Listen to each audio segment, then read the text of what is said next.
Alhamdulillah. Alhamdulillahilladzi nawwara quluba awliyaihi bi anwaril wifaq wa rafa'a qadra asfiyaihi fil afaq wa tayyaba asrarul qasidina bi tibi thanaihi fid dini wafaq. Ashhadu an la ilaha illallah wahdahu la syarikalah syahadatan safa mawriduha waraq narju bihan najata min narin syadidatil ihraq. Wa asyhadu anna sayyidana Muhammadan abduhu wa rasuluh asraful khalqi alal itlaq. Allahumma salli wa sallim ala sayyidina Muhammadin wa ala alihi wa ashabihi al-bararatis sabaq. Amma ba'du. Faya ayyuhan nas usikum binafsi bitaqwallah faqad fazal muttaqun. Qala Allahu subhanahu wa ta'ala A'udzu billahi minasyaitonir rajim. Bismillahirrahmanirrahim. Ya ayyuhalladzina amanu taqullaha haqqa tuqatih wa la tamutunna illa wa antum muslimun. Wa qala aidan A'udzu billahi minasyaitonir rajim. Bismillahirrahmanirrahim. Ya ayyuhalladzina amanu taqullaha wal tanzur nafsum ma qaddamat lighad wattaqullaha innallaha khabirum bima ta'malun. Hadirin sidang Jumat yang dirahmati Allah Subhanahu wa taala. Memanjatkan puji syukur kepada Allah Subhanahu wa taala dan salawat kepada Nabi Muhammad sallallahu alaihi wasallam adalah merupakan kewajiban yang harus disampaikan oleh setiap khatib dalam khutbahnya. Selain itu, khatib juga memiliki kewajiban untuk menyampaikan dan mengingatkan kepada para jamaah tentang wasiat ketakwaan kepada Allah Subhanahu wa taala. Oleh karenanya, pada momentum khutbah kali ini, khatib mengajak kepada seluruh jamaah untuk senantiasa memanjatkan puji syukur kepada Allah Subhanahu wa taala dan menyampaikan salawat kepada Rasulullah sallallahu alaihi wasallam sekaligus meningkatkan ketakwaan kita kepada Allah Subhanahu wa taala. Bagaimana cara meningkatkan takwa? Yakni dengan senantiasa lebih semangat lagi menjalankan segala perintah-perintah Allah dan sekuat tenaga meninggalkan segala yang dilarang olehnya. Dengan upaya inilah kita akan mampu terus berada pada jalur yang telah ditentukan oleh agama sehingga tidak melenceng dan tersesat ke jalan yang tidak benar. Hadirin sidang Jumat yang dirahmati Allah Subhanahu wa taala. Memang kehidupan kita di dunia ini seperti melewati sebuah jalan dengan lintasan penuh dengan dinamika dan juga tantangan. Medan terjal yang harus terus kita daki hingga medan menurun dan mendatar tak boleh membuat kita terlena. Perjalanan kita menyisakan masa lalu sebagai pengalaman, masa kini sebagai kenyataan, dan juga masa yang akan datang sebagai harapan.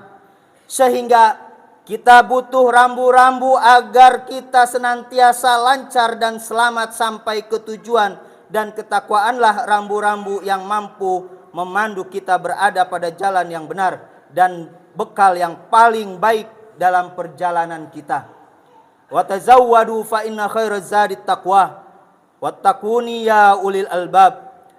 Berbekalah karena sesungguhnya sebaik-baiknya bekal adalah takwa. Bertakwalah kepadaku wahai orang-orang yang mempunyai akal sehat. Hadirin sidang Jumat yang dirahmati Allah Subhanahu wa taala. Dalam sebuah perjalanan panjang, kita harus menyempatkan diri untuk berhenti istirahat sejenak, untuk mengumpulkan kembali semangat dan tenaga guna melanjutkan perjalanan kita. Begitu juga dalam kehidupan kita di dunia. Kita mesti harus menyediakan waktu untuk melakukan introspeksi, evaluasi, menghitung sekaligus kontemplasi yang dalam bahasa Arab disebut dengan muhasabah diri. Pentingnya muhasabah ini, Sayyidina Umar bin Khattab pernah bertutur, hasibu anfusakum qabla an tuhasabu wa tazayyanu lil ardil akbar wa innama yakhiful hisab yaumal qiyamah ala man hasaba nafsahu fid dunya. Introspeksi dirilah kalian sebelum kalian dihisab, dan berhias dirilah kalian untuk menghadapi penyingkapan yang besar. Sesungguhnya hisab pada hari kiamat akan menjadi ringan hanya bagi orang yang selalu menghisab dirinya saat hidup di dunia.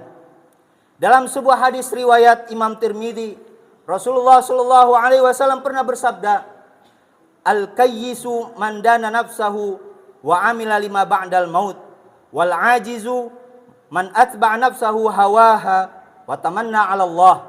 Orang yang cerdas atau orang yang sukses adalah orang yang menghisab atau orang yang selalu mengevaluasi dirinya sendiri serta beramal untuk kehidupan sesudah kematiannya.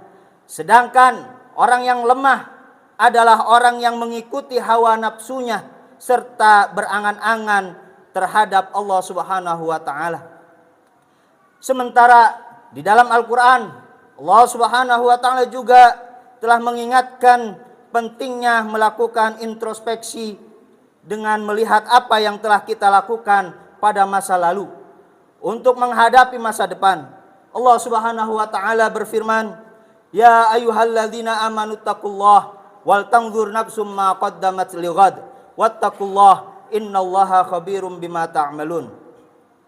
Hai orang-orang yang beriman, bertakwalah kepada Allah Subhanahu wa taala, dan hendaklah setiap diri memperhatikan apa yang telah diperbuatnya untuk hari esok, dan bertakwalah kepada Allah Subhanahu wa taala, sesungguhnya Allah Maha mengetahui apa yang kamu kerjakan. Hadirin ma'asyiral muslimin rahimakumullah. Dari perintah Allah Subhanahu wa taala dan Rasul sallallahu alaihi wasallam serta nasihat dari para sahabat, kita bisa mengambil beberapa catatan penting tentang manfaat daripada introspeksi diri. Setidaknya ada 5 manfaat yang bisa kita rasakan dari upaya melakukan charging atau mengecas semangat hidup melalui introspeksi diri ini. Yang pertama adalah sebagai wahana untuk mengoreksi diri. Dengan introspeksi diri, kita akan mampu melihat kembali perjalanan hidup sekaligus mengoreksi manakah yang paling dominan dari perjalanan kita selama ini. Apakah kebaikan atau keburukan kita? Apakah manfaat atau mudarat?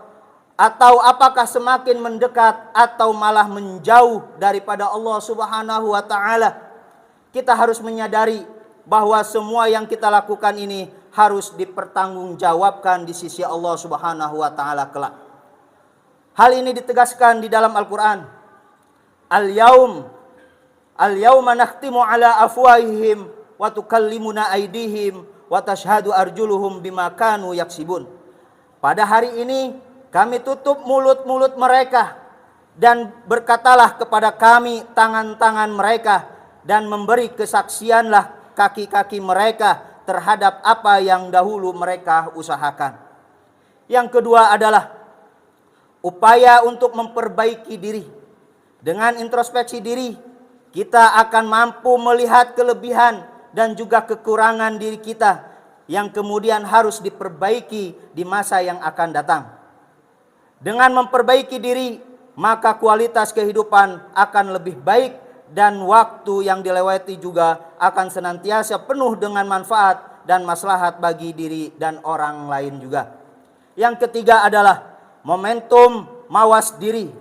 Diibaratkan ketika kita pernah memiliki pengalaman melewati jalan yang penuh lika-liku, maka kita bisa lebih berhati-hati ketika akan melewatinya lagi. Mawas diri akan mampu menyelamatkan kita daripada terjerumus ke jurang yang dalam sepanjang jalan. Allah Subhanahu wa taala berfirman, wa atiullaha wa atiur rasul wahdharu fa in tawallaitum fa'lamu annama 'ala rasulinal balagul mubin. Taatlah kamu kepada Allah dan taatlah kamu kepada Rasulullah, serta berhati-hatilah jika kamu berpaling, maka ketahuilah bahwa kewajiban Rasul kami hanyalah menyampaikan ajaran Allah dengan jelas. Yang keempat adalah untuk memperkuat komitmen diri. Setiap orang pasti memiliki kesalahan. Oleh karenanya, introspeksi diri menjadi waktu untuk memperbaiki diri dan juga berkomitmen untuk tidak mengulangi kembali kesalahan yang telah dilakukan pada masa lalu. Jangan jatuh di lubang yang sama. Buang masa lalu yang negatif. Lakukan hal yang positif hari ini dan hari yang akan datang. Rasulullah SAW bersabda, "Man kana yaumuhu khairan min amsih fahuwa rabih, wa man kana yaumuhu mithlu amsih fahuwa maghbunun, wa man kana yaumuhu syarran min amsih fahuwa mal'unun." Siapa saja orang yang hari ini lebih baik dari hari kemarin, maka ia tergolong orang yang beruntung. Siapa saja orang yang hari ini sama dengan hari yang kemarin, maka ia tergolong orang yang merugi. Dan siapa saja yang hari ini lebih buruk daripada hari kemarin, maka ia orang yang terlaknat atau orang yang celaka. Yang kelima adalah sebagai sarana untuk meningkatkan rasa syukur kita dan tahu diri, kita harus sadar sesadar-sadarnya bahwa keberadaan kita sampai dengan saat ini sama sekali tak bisa lepas daripada nikmat-nikmat yang telah dikaruniakan oleh Allah Subhanahu wa taala kepada kita. Oleh karenanya, introspeksi diri akan membawa kita untuk mengingat nikmat yang tak bisa dihitung satu persatu. Jangan sampai kita menjadi golongan orang-orang yang tak tahu diri dan kufur kepada nikmat Allah Subhanahu wa taala. Allah mengingatkan kita di dalam Al-Qur'an surah Ibrahim. La in syakartum la azidannakum wa la in kafartum inna adzabi lasyadid. Sesungguhnya jika kamu bersyukur, pasti kami akan menambah nikmat kepadamu. Dan jika kamu mengingkari nikmatku, maka sesungguhnya azabku sangatlah pedih. Hadirin sidang Jumat yang dirahmati Allah Subhanahu wa taala. Dari uraian ini, mari kita senantiasa melakukan introspeksi diri kita setiap saat. Terlebih saat ini kita berada pada ujung tahun dan akan memasuki tahun baru yang menjadi waktu ideal untuk melakukan introspeksi diri. Semoga kita selalu senantiasa mendapatkan petunjuk yang terbaik daripada Allah Subhanahu wa taala dan mampu melihat perjalanan tahun lalu untuk menjalani tahun yang akan datang. Amin ya Allah ya rabbal alamin.